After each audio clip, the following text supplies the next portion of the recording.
Hello, I'm Judy Stiles. Thank you for joining us this week on Newsmakers. Well, summertime features a lot of special events, and especially in the Joplin area, we have a lot to look forward to this summer. That's the focus of our program today, a special event at the Joplin Museum Complex. And joining me, Paula Callihan and Amy Koeshall. Thank you for being here today. Thank you, Judy. I'm going to say the word Chautauqua, and people probably say, well, what does that mean? So we probably need to define when we're talking about something called the Chautauqua. Well, the Chautauqua assemblies expanded through the rural America in about the 1920s.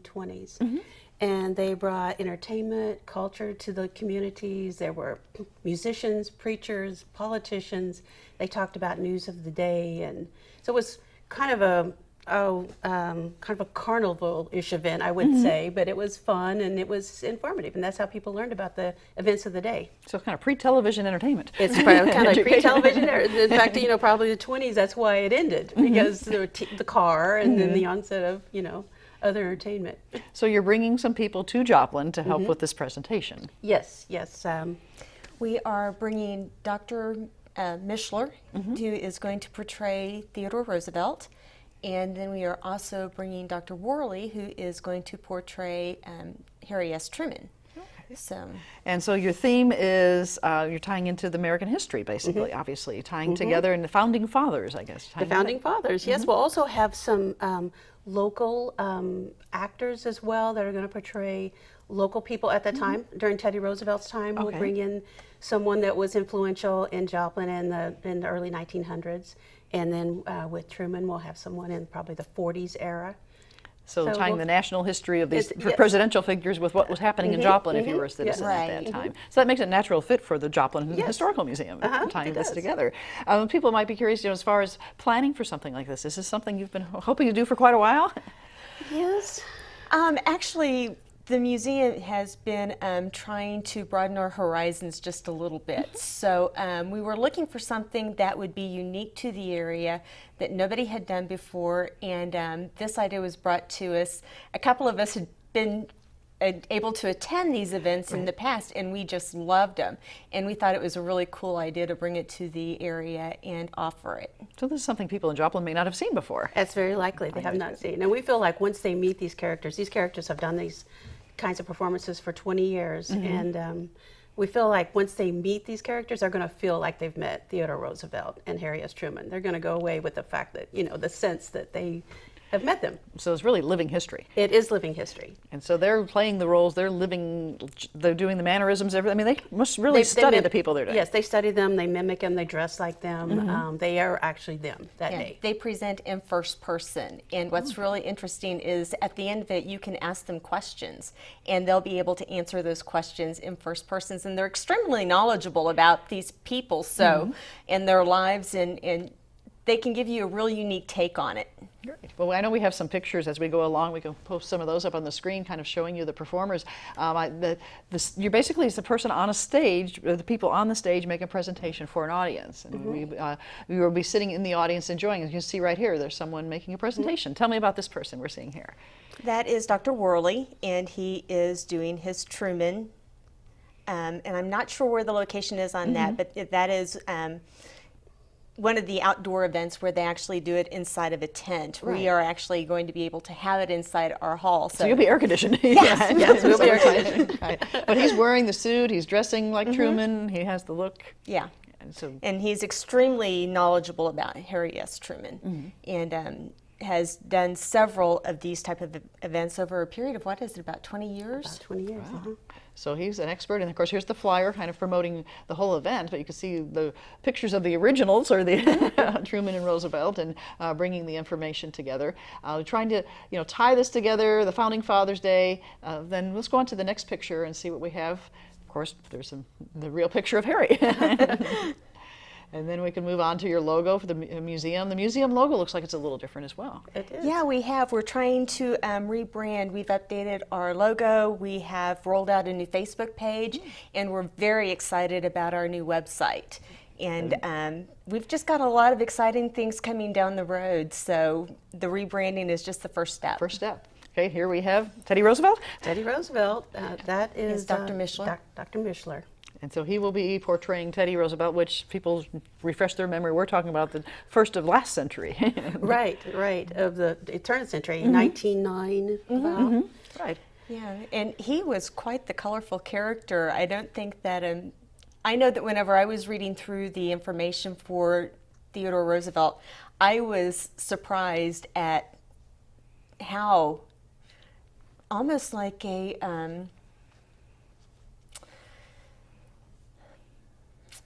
oh, I can't even think of the word. I'm so sorry. He was a man that wore many hats. He was an activist. He was an environmentalist. And yeah. There wasn't he instrumental in starting national parks and preserving a country? Yes. And since this is the 100th anniversary of the national parks, we thought that would be a nice segue to honor him. Right. So we'll have now these presentations. Will they be sharing stories about things that they did? I mean, we'll give people a feel for, if they're going to listen to someone talking about Harry Truman, is he talking about this is what I did today at work? We really don't know, but they will just be talking about their life during that period. Okay. So it'll be a surprise.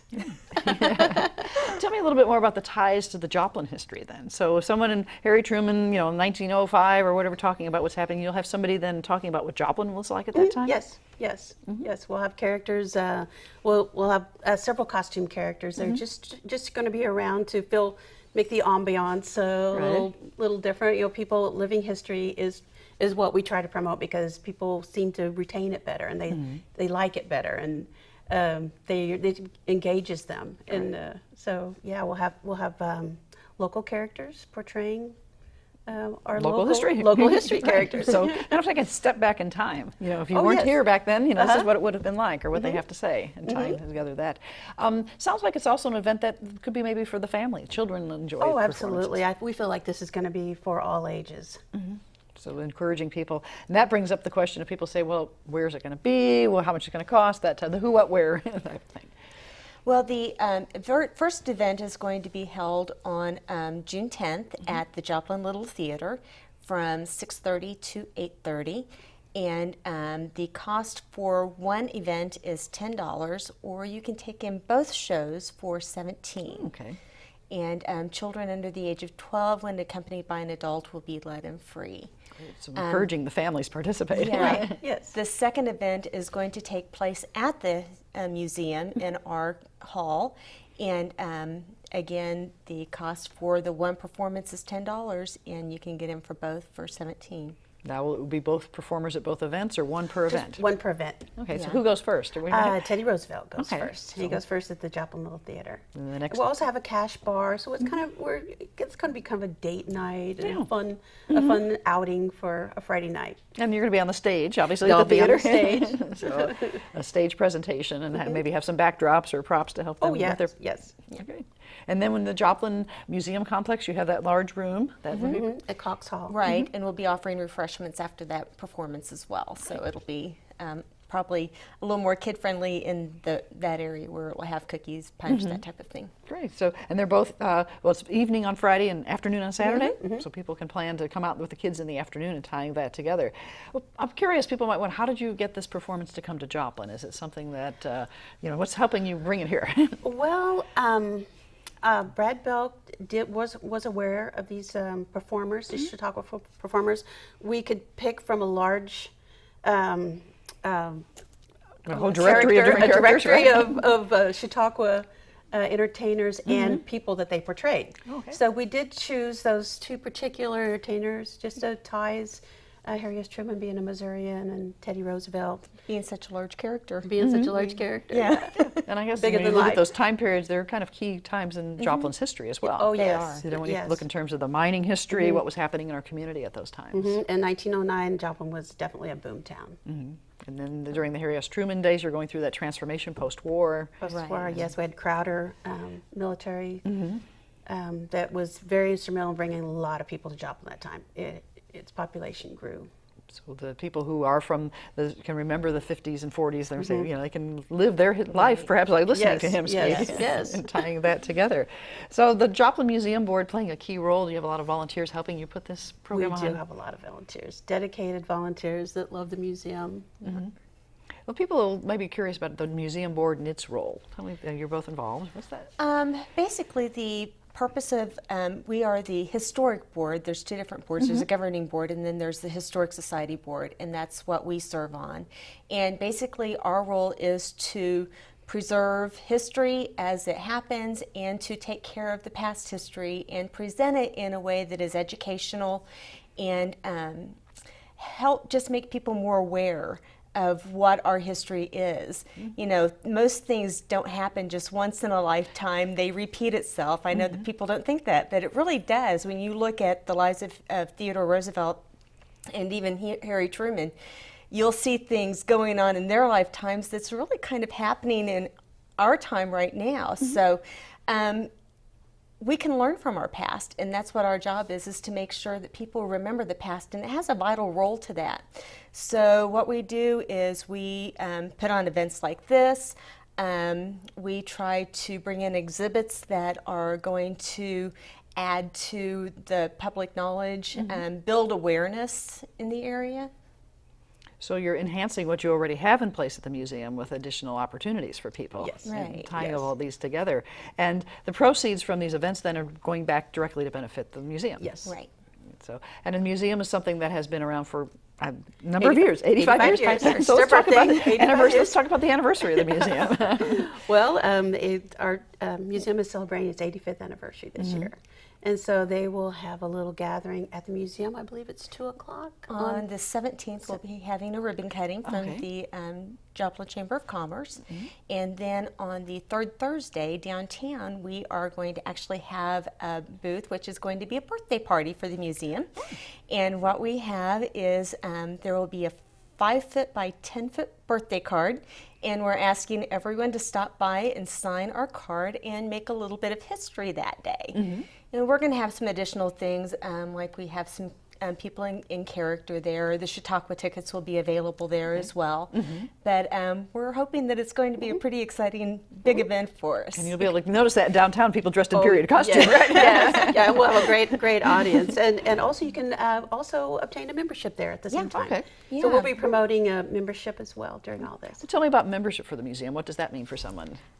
It's anyone that is wanting to help us to preserve the history and promote the history. We offer a program that's called Friends of the Museum, and there are 3 different levels of membership, and you can go to our website and sign up for it. I believe it's $35, $50, and $100 Okay. for the Different different levels. levels. And with each level, you will get different features such as admission, that type of thing. So, but each level offers a different feature. But it's basically just for anybody who loves history and enjoys the museum and wants to help us to enhance it and move forward with it. And moving forward sounds like it's a theme at the museum that Yes, you we wanna collect a grow. lot of stuff from the past, but you still have the future in front of you. Yes, yes, yes. Yeah, we have visions that we Yes. want to see for the museum. We don't want it to become stagnant or a thing of the past. We want it to grow and increase, and we want people to become more and more aware of it. The one thing that surprises me is I'll talk to people and they'll say, "We have a museum in town?" And it's like, yeah, we do. And it's really a diamond. You need to go visit it. And then they go find it, and they're so blown away by what we have. We have a rock collection that is better than any in the United States. It's really, really outstanding. Tying directly into our mining history. Right. Yes. And then the historic side, we've got some really interesting pieces of memorabilia on the history side. So you find some people that may say, I haven't been there since maybe I was a kid in grade school taking a field trip, and encourage Right. them to come back. Yes, encourage Exactly. them to come back, see something new.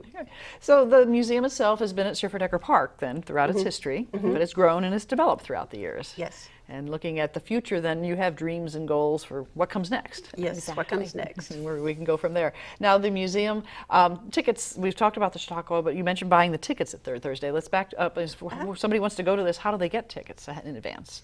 Well, we'll have them on our website, so you can go to our website, and if we have a PayPal account, and also we can take cash, checks, credit cards. So come to the museum, say I'd like to buy tickets. Yes, absolutely. Come to the museum, come to Third Thursday at our booth. We'll be right in front of the library. No, I believe that they were going to put us a little closer down to the historic district around 5th and Main area. Okay, good. But you'll be easy to find. You'll have Yeah. that big card that you're Yeah, talking you about. won't be able to miss us. There's 5-foot by 10-foot card, yeah. Hope it's not windy. Right, anchor it that well. So tying those together, then you have support and sponsorship. I know that the Convention and Visitors Bureau is helping with this event as well. Yes, we applied for a grant to promote tourism. So that's our goal, to try to get people to come. And this is a great opportunity to come to Joplin because there's many, many things going on. And so you could come to Joplin, stay the night, bring the family, and do history and all the other fun things there are to do. Well, I know I was looking at some information about what else is happening that weekend. There's a big rigs event. The balloons are going to be here. Mustangs driving on Route 66, I guess, some other road gathering. MDA's involved. So a lot of those bring people to town events. Oh, yeah. So the Shell Rotella rig show brings lots of people to town, and it's a fun event. They do a caravan down Main Street, and it's a fun event. Bring a lot of people out to watch. Oh, yes. Right. Now, there's also something related to history. I noticed I was looking at the 100th anniversary of the United Hebrew Congregation. Yes, so they're celebrating their 100th anniversary. They're bordering the historic Murfreesboro Historic District. So I'm involved also with Missouri Murfreesboro Preservation Board. Right. And so we went to their congregation and asked if we could be involved in their 100th anniversary. We suggested that maybe they have an open house so people could come in and see their beautiful architecture and celebrate their birthday with them. Great. And you say beautiful architecture. A lot of people maybe have not been inside, but the stained glass, I mean, the things that people kind of go, oh, I didn't know you had this. Yes, right. There are probably, I'm sure, a lot of people that have not been in there. So this would be a great opportunity to go inside and see the beautiful architecture. Austin Allen was the architect for it. He was a historic architect that did a lot of the St. Peter's Church, the Elks Theater, the Olivia. He lived actually in our historic district. He had a home in our historic district. So he has lots of architectures that are on the National Register of Historic Places. So it sounds like there's a lot of ties. You know, you have the museum, overall city, but then you have like the congregation, but then you have historic Murfreesboro. You know, there's a lot of ties throughout preserving history throughout Joplin. Yes, it takes all of us. It does. we work together really well. We have all these wonderful components, and it's part of it is working together and sharing our energies and our resources. So you don't want the competition between events. You want no. people to share. No, work together. We work together. In fact, we purposely try to think about how this is going to benefit each group. So Tying that together. Now you mentioned your website, and your website has a new look. You mentioned you have a new look website. it does. It is joplin-museum.org, and we've completely revamped it. It's bright. It's colorful. It's got a blog area that's called Cat's Corner. So you can find out what's going on every month on that blog spot, and any interesting things. There's occasional stories about Percy and the cats on it. And we have it up on the screen now as people can scroll through. So anything that we have going on, we try to make sure that people are able to find that information so they can become aware of it. So at the end of every month, what's coming up in the next month will be posted on that. So a lot of people planning trips to Joplin, or maybe they're in Joplin and they have family coming to town. Let's take them to the museum. They can go to this website and find out what can we do this week. Right. Yes. Yeah. But we were really excited about the website. That was a very cool thing. Well, I know you have a lot at the museum. You have some standing, I guess, exhibits that have been there on a regular basis for a long time. And people may not realize, if they haven't been to the museum for a while, that some of those unique things you have, like I was looking at a cookie cutter collection. Cookie cutter collection. Things that people, do you have that in Joplin? Yeah. And there's some really interesting cookie cutters in there. I was surprised at what I had seen in there because, I'm thinking, cookie cutters. Gingerbread man, stars. There's some really interesting ones. Yes.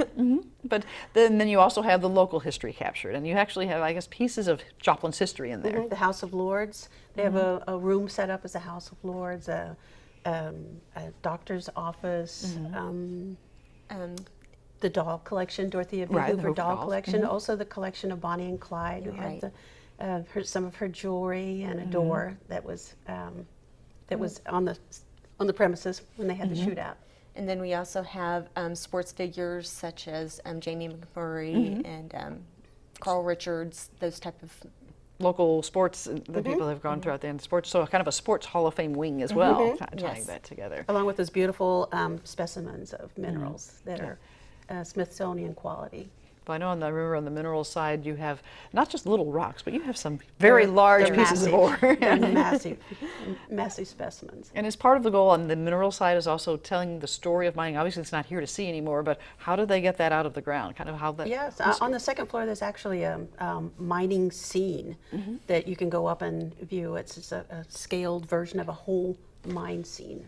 Yeah. It takes you from the whole process, from how it very first began, what they did originally, and then how it grew through the years to what the final processing was. So it's very nice. So really an educational. I know earlier in the program I mentioned field trips, and it continues to educate the youngsters in our community. Yes, and they're very busy at the museum. They have field trips, especially this time of year. They have one probably just about every day. Just about every day. And what's really nice is it's not just our community that is coming to see that, but it's also outlying cities from even Kansas, Oklahoma. They're bringing in groups to see the mining history. Of course, the mining didn't stop at the state line, so Right. you have Oh, southeast no, Kansas, northeast Oklahoma, all those mining fields tri-state mining. tying together. So the history that they're learning also applies to where they have grown up and what they're doing.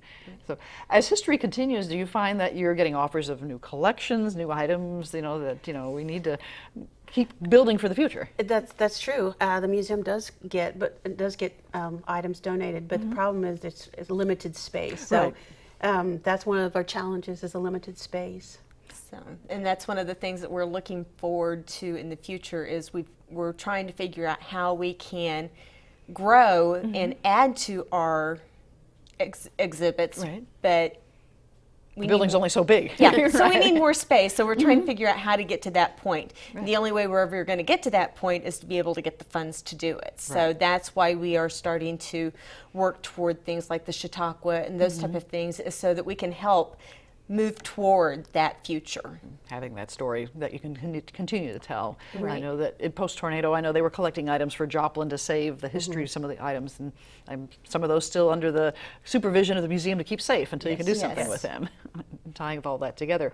Well, you've both being involved with the museum and love of history, what do you enjoy the most working with this type of project like Chautauqua? Say, we're going to bring this to town. I think it's always fun to organize an event and see it from an idea and all the way to the end, where you've got these happy faces and engaged people learning about history.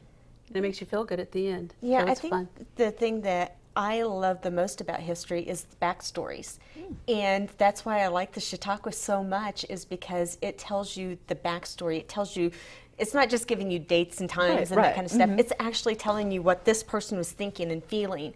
And that's what makes me love history, is I want to know what was going on in that person's head whenever they were doing that. And I think that that's what is so exciting about being part of the museum, being able to talk to people about it, and putting on such events as the Chautauqua. So at the Chautauqua, you can hear what Harry Truman may have been thinking at the time. Some of those key decisions were made in his presidency. Yes. Right. And not just the fact that on this date he did this, Oh, yes, it'll be entertaining. Is there audience interaction? You mentioned Well, question and they'll answer? have questions and answers. I'm not sure how much audience interaction there'll be. But there's a chance for somebody in the audience to say, what do you think about this? Oh, yes, I think so, yes. Great. And these performers have been doing this for quite a while, so they're used to sharing this information and tying that together. So if someone hasn't seen one before, it's a chance to come out and visit. Let's kind of summarize for people that may have tuned in late. We're toward the end of the program, but the dates and the places and the times. The first one is going to be Theodore Roosevelt, and it will be taking place on June 10th at the Joplin Little Theater from 6:30 to 8:30. And that's a Friday. That is a Friday night. The other one will be a matinee on Saturday, and that is Harry S. Truman, and it is from 3 to 5 at the museum complex in Koeshall. Great. And they're both located in the same part of town. If somebody's not familiar with Joplin, they can find one, they can find the other. And on Sunday is the 100th anniversary of the United Hebrew Congregation, and that will be from 1 to 4. So the afternoon on Sunday. On Sunday, yes. And tickets. Somebody tunes in late, well, I'd like to come to this, where do I get my tickets? How much does it cost? The tickets can be bought on our website. They can buy them at the museum complex, or they can buy them at Third Thursday. You can go to one event for $10 or both events for $17, and children under 12, when accompanied by an adult, will be in free. Great. And that's a good age group, under 12, that's you're getting those youngsters in there. So you're encouraging people to bring the kids. Yes, we are encouraging kids to come, because it's I think kids learn, easier, better, more, being entertained with living history. Right. I know that that age group, the youngsters get into History Day presentations in their schools. Do you feel that this might maybe ignite maybe some children to have an interest to do something on their own? I hope so. I hope so. So the children, being the generation of the future, their love of history helping preserve the history as well. Yes. Right. And tying that together. And your role at the museum preserving Joplin's history and the region's history, really. You're trying to continue that for future generations. Yes. Yes. If someone who's watching wants to help out at the museum, of course you have this event, but other roles that they can play in volunteering? Is there a need for volunteers, people to help out in different ways? Always. Always. In fact, when we have events such as Third Thursday and things like that, it's all hands on deck. So the more people that we can get involved in that type of thing, the better. If you have an interest in volunteering, just simply stop in at the museum, talk to the staff there, and there's always something we can put you to work doing. Even facility help if somebody needs facility it. And one aspect, since we're at the university, if somebody's interested in historical research, you have materials, archives that somebody wants to find out more than just looking at a display, but they want to get in there and do some research. Those are available through the museum as well? I don't know that. That would be more of a question that Mr. Belk would need to answer. But I'm sure that if they have a particular time period in mind, he could probably provide them with more than enough. Right. I know you have collections of old newspapers, for instance. Yes, You know, the yeah. old Joplin Globes that go way back. If somebody wants to read the Joplin Globe from 1923, they can probably find it Yeah, there. They can find it there. And so serving the community in many different ways, Yes. tying that together. Well, I'd like to thank both of you for being on the program today, providing information for our audience. And once again, remind people the dates in June. And then prior to that, you have Third Thursday, other events happening. And it's a year-round activity. So even after June, you you have things that'll be coming up. We have things coming up. Yeah, exciting things coming up. So keep an eye on that website and that Facebook page. Yes. Right, all right. Well, thank you very much for being here today. Thank you. You're welcome. And I'd like to thank you for joining us this week on Newsmakers. I'm Judy Stiles. Hope you can join me again next week at the same time on this station. We'll see you then.